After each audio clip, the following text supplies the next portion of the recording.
You are watching Grace Television.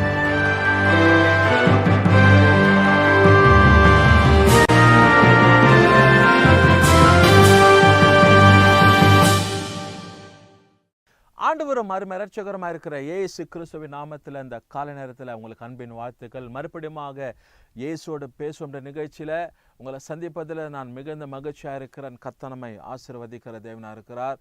கர்த்தருடைய இரக்கங்கள் பெரிதாக இருக்கிறது. அதனால் அநேகர் இந்த வசனங்களை கொண்டு ஆசீர்வதிக்கப்படுறாங்க.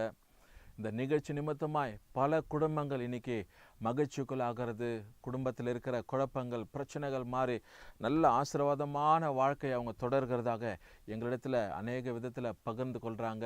மற்ற இடங்களில் மார்க்கெட்லேயோ இல்லை ஹாஸ்பிட்டல்ஸ் ஏதாவது நாங்கள் மற்றவங்களை விசாரிக்க போகும்போது, ஜப நேரங்களுக்காக தனித்து ஜபிக்கும்போது, வீடு சந்திப்புக்கு போகும்போது அநேகர் பார்த்து நேற்று தினத்தில் பாஸ்டர் பேசினாங்க, அந்த வார்த்தை ரொம்ப ஆறுதலாக இருக்குது. இன்றைக்கி நீங்கள் பேசின வார்த்தை 2 நாளைக்கு முன்பதாக இன்னொரு பாஸ்டர் பேசியிருந்தார். அப்படி நல்ல கமெண்ட் செக்ஷனில் அவங்க எங்ககிட்ட சொல்கிறாங்க. அநேகர் இந்த காரியங்களை மற்றவங்களுக்கு பகிர்ந்து கொள்கிறீங்க.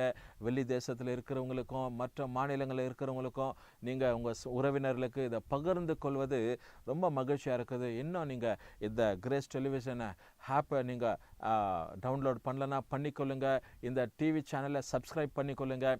ஆண்டு வருகிற ஒவ்வொரு நோட்டிஃபிகேஷன்ஸும் உங்கள் வாழ்க்கைக்கு பல பிரயோஜனமான கருத்துள்ள நிகழ்ச்சிகளை இதை டிவி சேனலில் ஒளிபரப்பப்படுத்தி கொண்டு இருக்கிறது. அதனால் இதெல்லாம் உங்களுக்கு ரொம்ப பிரயோஜனமாக இருக்கும்னு சொல்லி நாங்கள் யோசிக்கிறோம். இந்த காலை நேரத்தில் விசேஷமாக தேவன் நம்மை பொறுப்பெடுத்து நடத்துகிறவராக இருக்கிறார். நன்மை கிருபை அப்படின்னு சொல்லி 2 வார்த்தை நாம் கேள்விப்பட்டு இருக்கிறோம். நன்மை அப்படின்னா something giving, something helping by someone. ஏதாவது நன்மை, ஹெல்ப் பண்ணுறது, உதவி செய்கிறதான ஒரு காரியம். அப்படி ஆண்டவர் பாருங்க, நமக்கு எப்பவுமே நன்மையை தருகிறவர் ஒருவர் தான். தீமையை ஒரு நாள் அவர் என்ன பண்ணுறதில்ல, அனுமதிக்கிறது கிடையாது. The Lord will offer, the Lord will give good things at every time.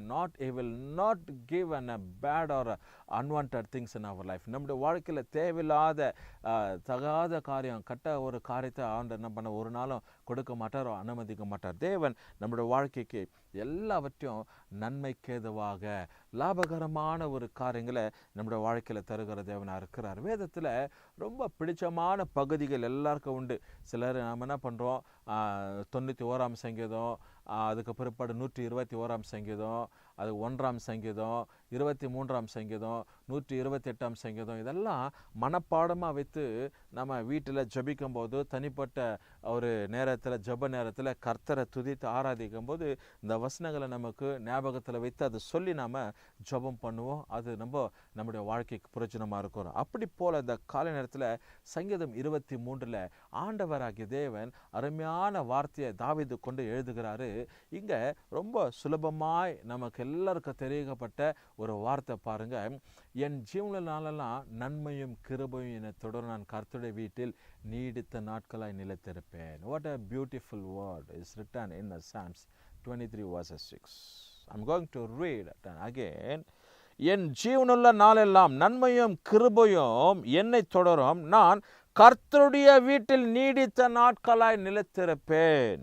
I shall dwell with my Lord God and in his house forever, the Bible says.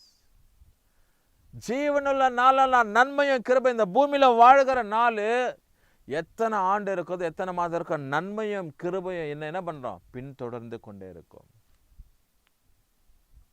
தாவீது பல அனுபவத்தில் எழுதப்பட்டு இருக்கிற ஒரு சங்கீதம், பியூட்டிஃபுல் வேர்ட், Psalms 23. கர்த்தர் என் மேய்ப்பராக இருக்கிற, நான் தாட்சி அடையேன். அப்படியே தொடர்ந்து ஒவ்வொரு வசனங்களா 6வது வசனத்தில் அவர் முடிக்கிறாரு, என் ஜீவன் உள்ள நாளெல்லாம் நன்மையும் கிருபையும் தொடரும். இந்த பூமியில் நான் இருக்கிற நாள் வரைக்கும், இந்த ஆயுசு இருக்கிறவரையில நன்மையும் கிருபையும் என்ன பின் தொடர்ந்து கொண்டே இருக்கும். அப்படின்னா என்ன, தேவன் என்னோடு கூட இருந்து கொண்டே இருப்பார். நன்மையும் கிருபையும் கொடுக்கிறவர் அவர் ஒருவர் தான். தேவன் நிமித்தமாக தான் உனக்கு நன்மையும் கிருபை உண்டாகும். அப்போ அந்த தேவன் என்னோடு கூடவே இருக்கிறார்னு சொல்லப்பட்ட ஒரு அர்த்தம். அருமையான தேவச்சனமே. அதனால இன்றைக்கு இந்த வசனத்தை கவனிக்கிற உங்க வாழ்க்கையிலும் கர்த்தர் நன்மையை கொடுக்கிறவராக இருக்கிறார். கிருபையை கட்டளையிடுகிறவராக இருக்கிறார். உங்க வாழ்க்கையிலும் நீங்க விசுவாச பாதையில வளர்ந்து ஆண்டவரை தெரிந்து கொண்டு கர்த்தருக்கா வாழுகிற உங்க வாழ்க்கையிலும் ஆண்டவர் இப்பேற்பட்ட நன்மைகளையும் கிருபைகளையும் தொடர்ச்சியாய் தொடர்வதற்கு தேவன் உதவி செய்கிறவருக்கு. இதுதான் உண்மை, இதுதான் சத்தியம். What I am going, what I am telling, what I am preaching is the truthful word. Many has been believed and a blessing every day. அநேகர் இந்த வார்த்தைகளை விசுவாசித்து ஒவ்வொரு நாளும் ஆசீர்வதிக்கப்படுறாங்க. அருமையான தேவ ஜனம், இந்த வசனத்தை கவனிக்கிற உங்க வாழ்க்கையில கர்த்தர் நன்மையும் கிருபையும் பின்தொடர செய்கிற தேவன்.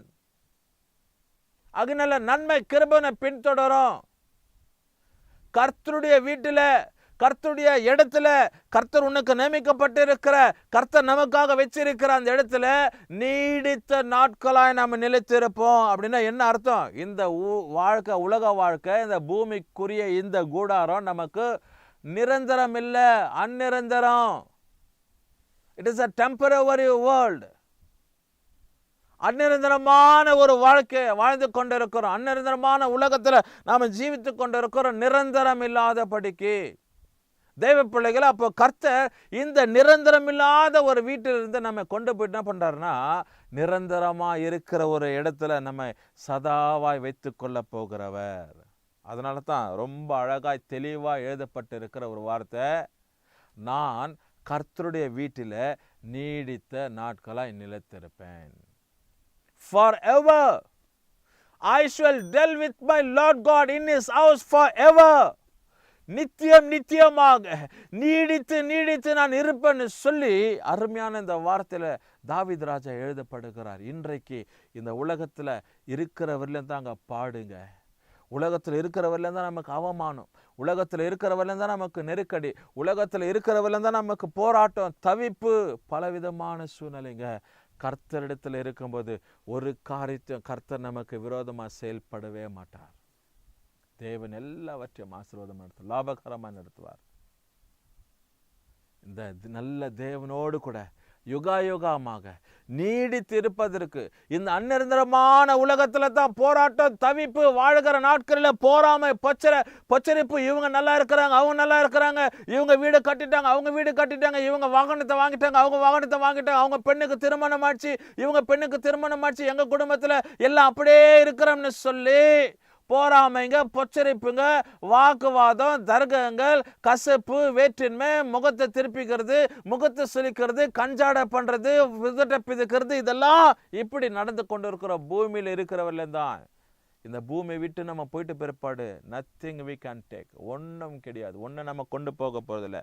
நித்திய நித்தியமாய் தேவனோடு கூட இருக்க போகிறோம். யுக யுகமாக கர்த்தருடைய சமூகத்தில் நிலைத்திருக்க போகிறோம். அப்படிப்பட்ட பாக்கியமுள்ள வாழ்க்கையை கர்த்தர் நமக்கு தந்தருளுகிறவராக இருக்கிறார். ஜெபம் பண்ணுவோம். நல்ல பிதாவே, இந்த கால நேரத்துக்கு ஸ்தோத்திரம். இயேசுவோட பேசும் நிகழ்ச்சியை பார்த்து கொண்டு இருக்கிற உங்க பிள்ளைங்களுடைய வாழ்க்கையில கர்த்தர் நீடித்த நாட்களாய் ஆண்டவரே இந்த சமூகத்தில் இருக்கக்கூடிய அந்த பாக்கியத்தை ஸ்லாக்கியத்தை தந்தருளுவீராக. அந்த அந்நிரந்தரமான உலகத்துல இருக்கிற 4 வரலையும் தான் எங்களுக்கு தவிப்பு, போராட்டம், பொச்சரிப்பு. ஆண்டவரே தகப்பனே, தேவையில்லாத காரியங்களை குறித்து யோசித்து கலங்கி வேதனைப்படுகிற ஒரு சூழ்நிலை. கர்த்தரை சார்ந்திருக்கும் போது கர்த்தர் நிச்சயமா எங்களை எல்லா விதத்திலும் ஆசீர்வாதமா வைப்பார் என்று சொல்லி நாங்கள் யோசிக்கிறோம்ப்பா. இந்த வசனத்தை கேட்ட நம்முடைய பிள்ளைகள் எல்லாரும் நீர் ஆசீர்வதியும், துதியும், கனத்தையும், மகிமையும் உமக்கு ஒருவருக்கு எடுக்கிறோம். இயேசு கிறிஸ்துவின் நாமத்தில் ஜெபிக்கிற நல்ல பிதாவே, ஆமென், ஆமென். கர்த்தர் உங்களை ஆசீர்வதிப்பாராக.